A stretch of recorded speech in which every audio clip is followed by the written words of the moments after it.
நான் உன்னை கொன்னேன்னு வச்சுக்க, இந்த நிதியாண்டின் சிறந்த கேவலமான சாவு உண்டா இருக்கும்.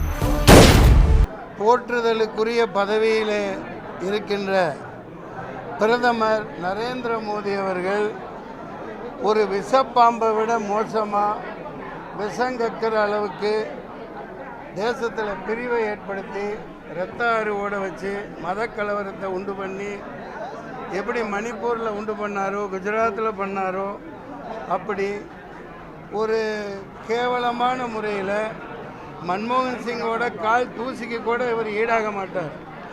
மன்மோகன் சிங் மிகப்பெரிய ஒரு பொருளாதார வல்லுநர், ஃபைனான்சியல் நிபுணர். கொஞ்சம் அமைதியாக இருங்க ப்ளீஸ்.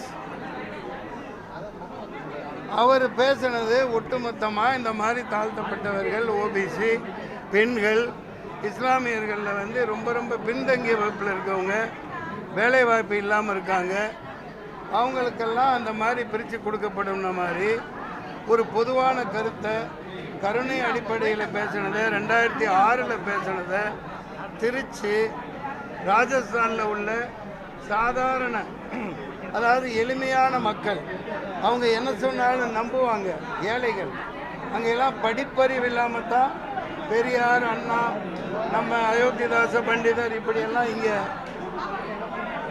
அப்படிப்பட்ட ஆளுமைகள் அங்கே இல்லாதனால அடிமையாகவே வச்சிருக்கிற அந்த ராஜஸ்தானில் இப்படி விஷங்கக்கிற அளவுக்கு ஒரு மிகப்பெரிய, அவர் ஒரு மனிதராக இருக்கவே தகுதியற்றவர், கீழ்த்தரமாக நடந்து கொண்டார்.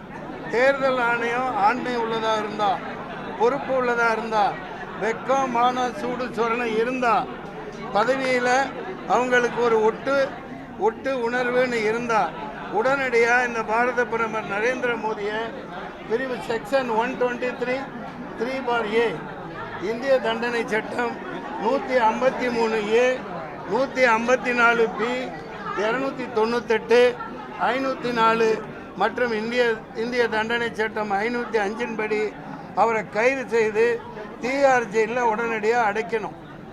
அப்புறம் தேர்தலை நடத்தணும். இந்த தேர்தல் அவர் தலைமையில் நியாயமாக நடக்காது. இது இன்னொன்று.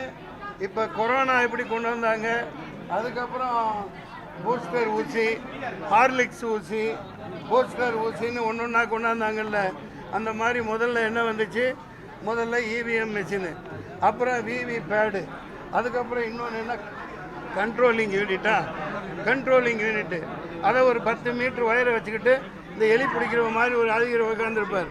அவர் அமுக்குவார், அங்கே பீன்னு சவுண்டு வரும், அவர் அமுக்குவார். ஏண்டா இந்த கேவலமான கேப் மாதிரி பொழப்புக்கு பேசாமல் பேப்பரில் வச்சுட்டு போங்கடா, பேப்பரில் வச்சு தொலைங்கடா, பாரத பிரதமரை தூக்கி உள்ளே போடுங்க.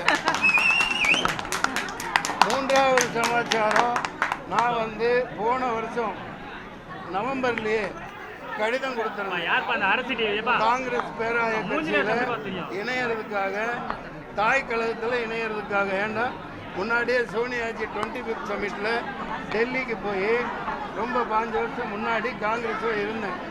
திண்டிவன ராமமூர்த்தி ஐயா அவர் கூட கருத்து வேறுபாடு காரணமாக விலகிட்டேன். அது இணையறதுக்காக கடிதம் கொடுத்துருந்தேன். அது யாருக்கு போய் சேரலைன்னு நினைக்கிறேன். அதனால தான் இடையில நான் கட்சி ஆரம்பித்து ஒரு தேர்தலை கஷ்டப்பட்டு என் கை காசை போட்டு மிகவும் போராடி களத்தில் இருந்து அநேகமாக ஜெயிச்சுட்டு வந்திருக்கேன். இந்த நிலையில் அந்த வேலூர் தொகுதி எல்லா இடத்துலையுமே எனது பாரத பிரதமராக நமது இந்தியா கூட்டணியை எல்லா இடத்துலையும் ஆதரிக்கிறேன், வேலூரை தவிரன்னு சொல்லி பிரதமர் கேண்டிடேட்டாக I declared prime minister candidate Sonia காந்தியின் அன்பு மகள் பிரியங்கா காந்தி. அந்த பிரியங்கா காந்தி என்ற மகராசிக்கு பிரதமருக்கான முகராசி இருக்குது, அவங்க தான் பிரதமர் ஆவாங்க அல்லது ராகுல் காந்தி ஆவார்னு என்னுடைய ஆசையையும் என்னுடைய உறுதியான நிலைப்பாட்டையும் தெரியப்படுத்தியிருந்தேன். நிச்சயமாக இந்த மாதிரி ஒரு சூழ்நிலையில் 10 வருடம் நாட்டை ஆண்ட இந்த பாரத பிரதமர் ஒரு வெங்காயம் உரிச்சு போடலை, நாட்டு மக்களை பிச்சைக்காரங்களாக்கிட்டு, நாட்டு மக்களை எல்லாம் எந்த வேலை வாய்ப்பு இல்லாமல் கேவலமான முறையில் எல்லாத்தையும் கோவணத்தை உருவற வேலையை பண்ணிட்டு இன்றைக்கி போய் இன்னொரு கருத்து சொல்கிறார். வெளிநாட்டு சதிகள், வெளிநாடுகள் கூட சேர்ந்து இவரை வந்து கொலை பண்ண பார்க்குறாங்களாமா. இந்த டைலாக் எங்கேயோ கேட்ட மாதிரி இல்லை. ஏன்னா இது வெளிநாடு, ஒரு நாடு இல்லாமல் சிக்கிட்டு வந்திருக்கிறது இவர் தான். இந்த மாதிரி எதையாவது பெணாத்தி ஒரு குழப்பத்தை உண்டு பண்ணுறாரு, கண்டிக்கத்தக்கது. முதல்ல சாதாரண குடிமகனா அவரை தூக்கி உள்ளே போடுங்க, முதல்ல அதை செய்யுங்க, இல்லாட்டி பெரிய போராட்டம் வெடிக்கும். நன்றி, வணக்கம்.